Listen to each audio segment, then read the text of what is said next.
Hi friends, so this is Kelsey. Thanks for stopping by my channel, and this is Essentially Booked. I am going to do my January reading wrap up in this video. I recorded it throughout the month and forgot to record an intro, so you're getting this brief intro right now as we go into the first few books I finished in January. So thanks for stopping by.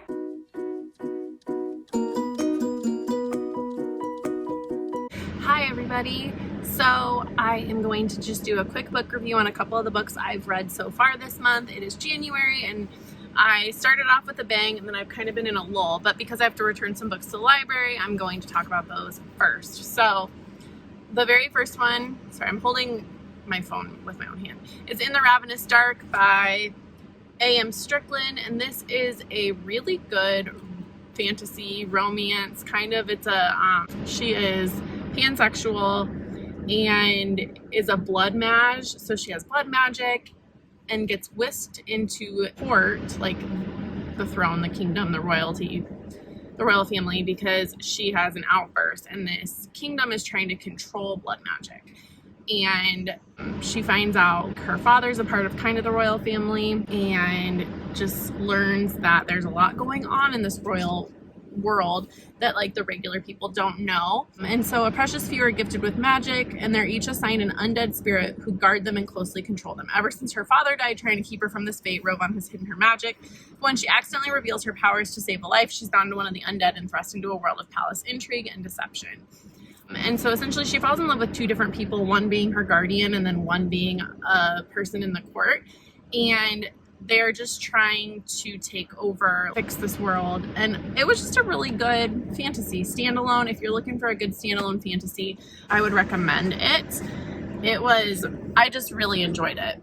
Sorry, I'm trying to figure out how this is gonna work. So it was In the Ravenous Dark by A.M. Strickland, and it is a big, I can't think of the word right now, but I subscribe to Illumicrate, and this is one of the fantasy worlds that they talk about a lot, and sometimes they include in their box. The other book I read was Comfort Me with Apples, and this is a novella. It's super weird. I don't really know how to rate it, but I think I loved it. It is about a girl who lives in a HOA, so think Stepford Wives, but make it magical, maybe throw in some biblical elements, and everything is not what it seems. And it's horror, but like magical. This is such a treat, and if you guys are friends with Lena, she just loves this book so much and has so much positive things to say about it, so I knew I needed to read it. Read it in one sitting, and I'm being totally sarcastic. Lena actually hates this book, and it's hilarious. So there's a few strong opinions about this one. It was so fun, so short.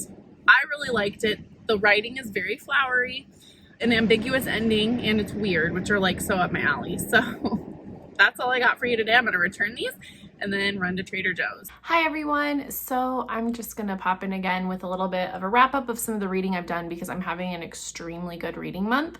It is the middle of January and I've read 7 books. I guess it's 2/3 of the way through January and I've read 7 books.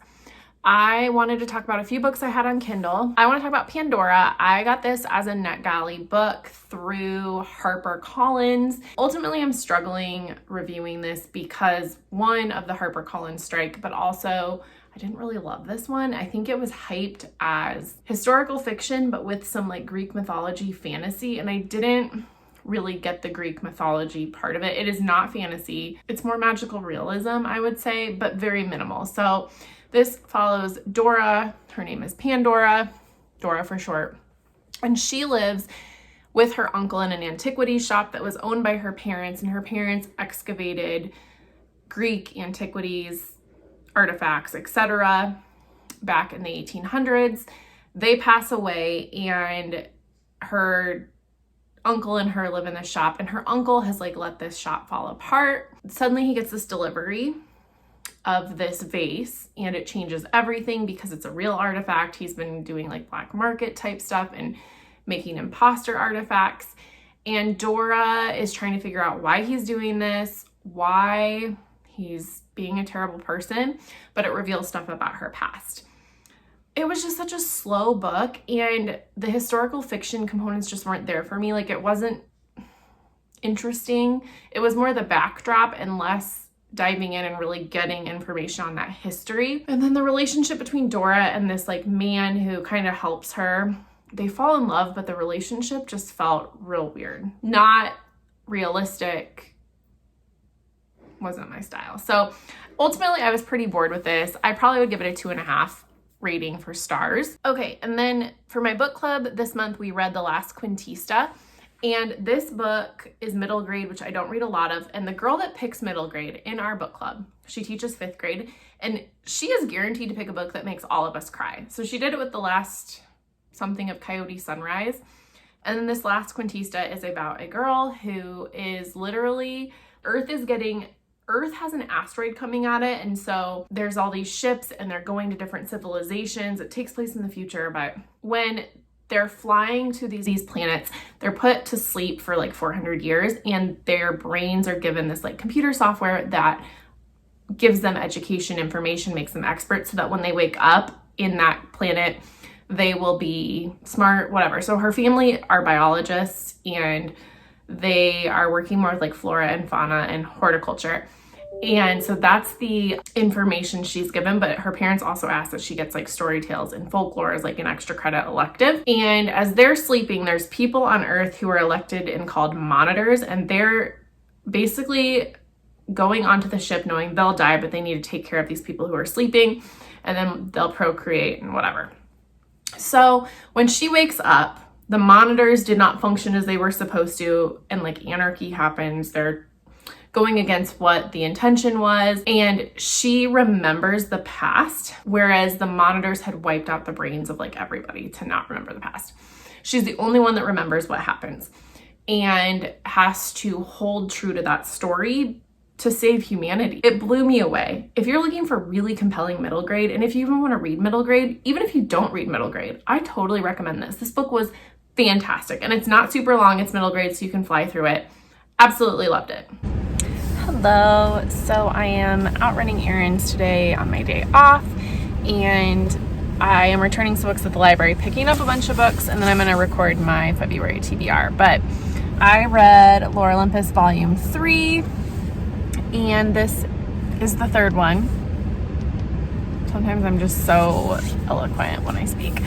Anyways, I think that I read these too far apart because I'm kind of forgetting the story. I mean, it's the Persephone Hades story, but I felt like there were a couple relationships or like dynamics in here that I forgot about, but I still love them. The art's beautiful. It's a super quick read. I read it in like 2 sittings. I think this is a 3-star for me. I know it's a 3-star for me, but I will continue to read it. I think if you're going to read these the way they're coming out, it's almost like you need to reread before you pick up the next volume, or read them all in one like chunk, you know? So all in all, I'm still a big sucker for this series, but just wanted to pop in here and do my little review before I drop this off. All right, so I'm going to record the rest of the books in January that I read that I have not yet talked about. And I did a vlog on the New Year New Reads Readathon in which I finished The Duke Gets Even, Carrie Soto Is Back, Liar, Dreamer, Thief, and The Last Quintista. I'm going to link that above, but Liar, Dreamer, Thief was kind of middle of the road for me. Carrie Soto Is Back and The Duke Gets Even were amazing, as was The Last Quintista. If you want to see more in depth my thoughts on that, just watch that video. And then I read The Violin Conspiracy for Modern Mrs. Darcy, and that's a book club I'm in, and the author's Brendan Slocum. It's more of a mystery. It's a mystery set in an orchestra world, and the main character, Ray, is descended from slaves.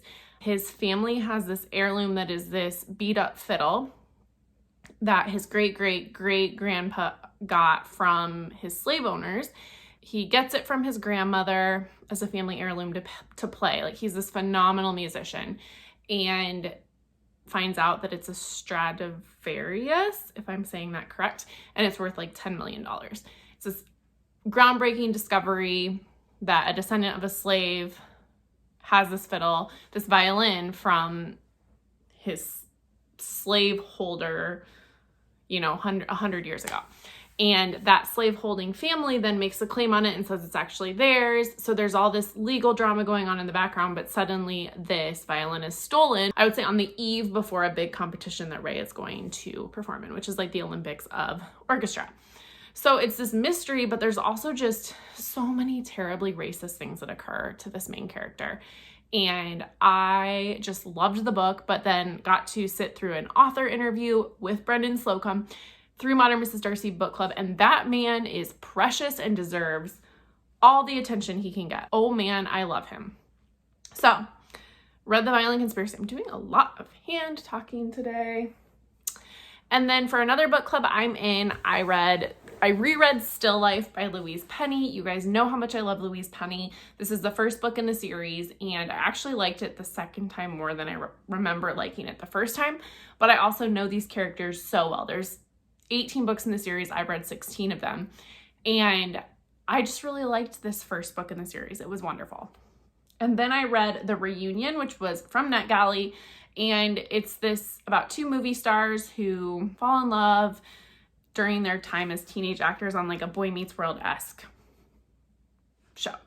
And they're having a reboot and just their past comes out. It was feel good. I really enjoyed it. It was 3 stars for me, which is good for like that type of a romance. It's not very open door. And then I read Lore Olympus. Okay, and then the last book that I read in January was Four Treasures of the Sky. And this book is so heavy. It's historical fiction. It's about a Chinese girl who is essentially kidnapped from her homeland in China and brought to the United States and essentially sex trafficked into a brothel.